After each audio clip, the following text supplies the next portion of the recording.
D8 8 ममालिक का ये इत्तेहाद दुनिया के उन ममालिक पर मुश्तमिल है जो तरक्की की राह पर गामजन है और बाहमी तावन के जरिए अपनी मईशतों को मजबूत कर रहे हैं। आज हम बात करेंगे इसके इत्तेहाद के बारे में। ये इत्तेहाद क्या है और इसका क्या मकसद है, कौन से ममालिक इस इत्तेहाद में शामिल हैं और इसका हेड क्वार्टर किस जगह पर है, इन ममालिक की जो करेंसीज हैं वो कौन कौन सी हैं, D8 ममालिक को हम याद किस तरह से रख सकते हैं, इसका भी आपको मैं एक ट्रिक बताऊंगा। पहला और इसका आखिरी इजलास कब और कहाँ पर हुआ। D8 जिसे डेवलपिंग 8 के नाम से भी जाना जाता है, ये 8 तरक्की पीज़ ममालिक का एक ऐसा इत्तेहाद है जो 1997 में तश्कील दिया गया। इसका बुनियादी मकसद इन ममालिक के दरमियान मुआशी ताउन को फ़रोग़ देना और आलमी मईशत में इनकी अहमियत को बढ़ाना है। D8 तंजीम का बानी डॉक्टर नजमुद्दीन उर्पगान है, जो तुर्की के साबिक़ वज़ीर आज़म थे। वो एक सोच विचार रखने वाले रहनुमा थे। D8 इत्तेहाद इस यकीन पर कायम हुआ कि तरक्की पज़ीर ममालिक अगर बाहमी ताउन से काम करें तो वो ना सिर्फ अपनी मईशतों को मजबूत कर सकते हैं बल्कि अपने अवाम के मेयार ज़िंदगी को भी बेहतर बना सकते हैं। इस तंजीम के कुछ अहम अहदाफ भी हैं, जिसमें इनके रुकन ममालिक के दरमियान तजारती मौक़े पैदा करना और दरामदात व बरामदात को आसान बनाना है। मईशत को सिर्फ एक शोबे तक महदूद रखने की बजाय मुख्तलिफ शोबों में तरक्की के मौक़े तलाश करना भी शामिल है। टेक्नोलॉजी और इल्म के तबादले के ज़रिए तरक्की की रफ्तार को तेज़ करना भी इनके एजेंडे में शामिल है। सेहत, तालीम व दीगर समाजी शोबों में बेहतरी लाना भी इनका अज़म है। D8 इत्तेहाद के पीछे असल सोच ये है कि तरक्की पज़ीर ममालिक एक दूसरे से सीखें और एक दूसरे की ताकतों से फ़ायदा उठाएं और आलमी मईशत में अपनी जगह मजबूत करें। ये इत्तेहाद ताउन और यकजहती की शानदार मिसाल है, जिसका मकसद सिर्फ इनफरादी तरक्की नहीं बल्कि इज्तिमाई खुशहाली है। आप सोच रहे होंगे कि D8 में कौन कौन से ममालिक शामिल हैं। आइए इस पर बात करते हैं। D8 इत्तेहाद के 8 रुकन ममालिक हैं, जिनमें बांग्लादेश, मिस्र, Indonesia, Iran, Malaysia, Nigeria, Pakistan और तुर्की यानी तुर्किया शामिल हैं।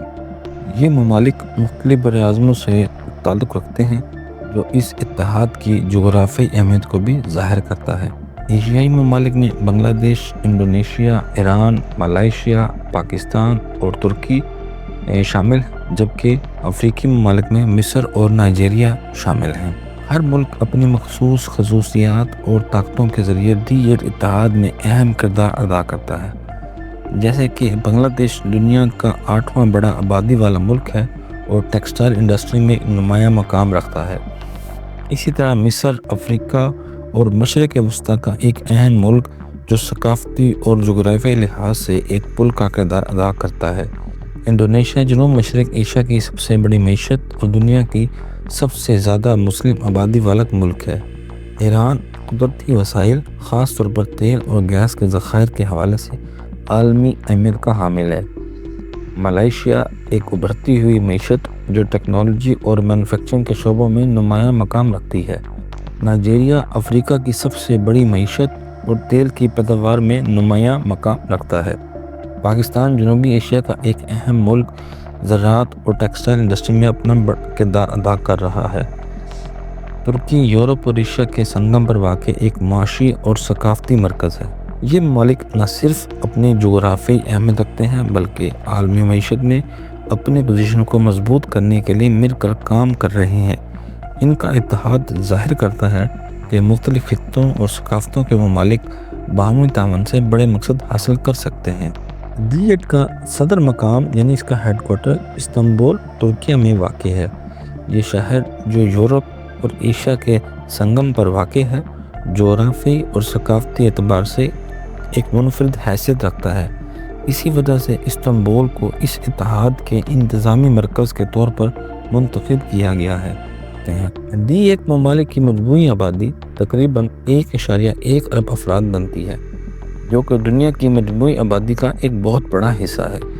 ये नौजवानों और बढ़ती हुई आबादी आलमी मईशत और समाजी तरक्की के लिए एक अहम असासा साबित हो सकती है, ख़ास तौर पर जब ये ममालिक बाहमी ताउन के ज़रिए अपनी मईशतों को मज़ीद मजबूत कर रहे हों।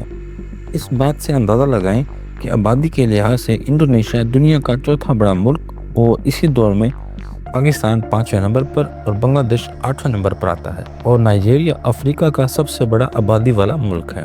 ڈیولپنگ ایڈ تنظیم کے اجلاس دنیا بھر میں ترقی پذیر ممالک کے درمیان معاشی اور سماجی تعاون کو بڑھانے کا ایک اہم ذریعہ ہے۔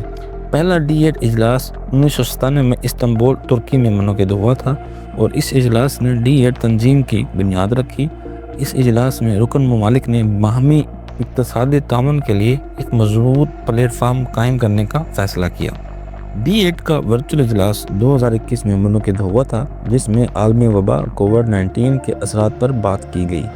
اس اجلاس کا مقصد ان ممالک کے درمیان تعاون کو مزید مستحکم کرنا اور عالمی بحران سے نمٹنے کے لیے مشترکہ حکمت عملی تیار کرنا تھا۔ 11واں D8 کا سربراہی اجلاس، جو کہ آخری اجلاس ہے 2024 میں قاہرہ میں ہوا، یہ 18 اور 19 دسمبر کو منعقد ہوا ہے، جس میں پاکستان کی طرف سے وزیر اعظم شہباز شریف نے شرکت کی۔ اس اجلاس کا موضوع تھا نوجوانوں میں سرمایہ کاری اور اسمال اینڈ میڈیم انٹرپرائزز کو فروغ دینا تھا۔ اس اجلاس کی خاص بات یہ تھی کہ اس اجلاس کے دوران وزیر اعظم نے غزہ اور لبنان میں اسرائیلی جارحیت کے نتیجے میں پیدا ہونے والے انسانی بحران اور تعمیر نو کے چیلنجز پر بھی بات کرنے کے لیے D8 کے خصوصی سربراہی اجلاس میں بھی شرکت کی۔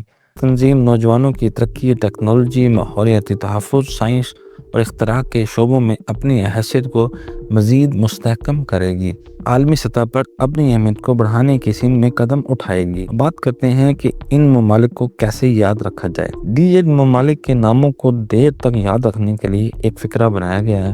اگر آپ اس فقرے کو یاد رکھیں تو آپ کو کبھی بھی D8 ممالک کے نام نہیں بھولیں گے، جیسا کہ بگ نائجیرین ایلیفینٹس ان ایران میک پاک ٹور۔ تو بگ فار بنگلہ دیش ہے، نائجیرین کا نائجیرین ہے، ایلیفینٹ سے مراد ایجپٹ ہے، ان سے مراد انڈونیشیا اور ایران کا ایران ہی ہے، میک سے جو ہے ملیشیا ہے، اور پاک سے پاکستان، اور ٹور سے ترکی اس نام میں شامل ہیں۔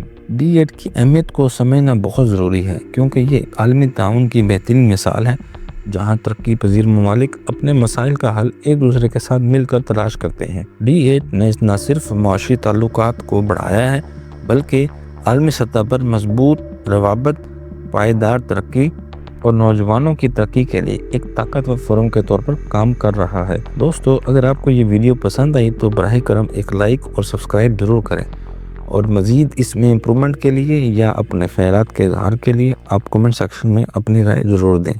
شکریہ۔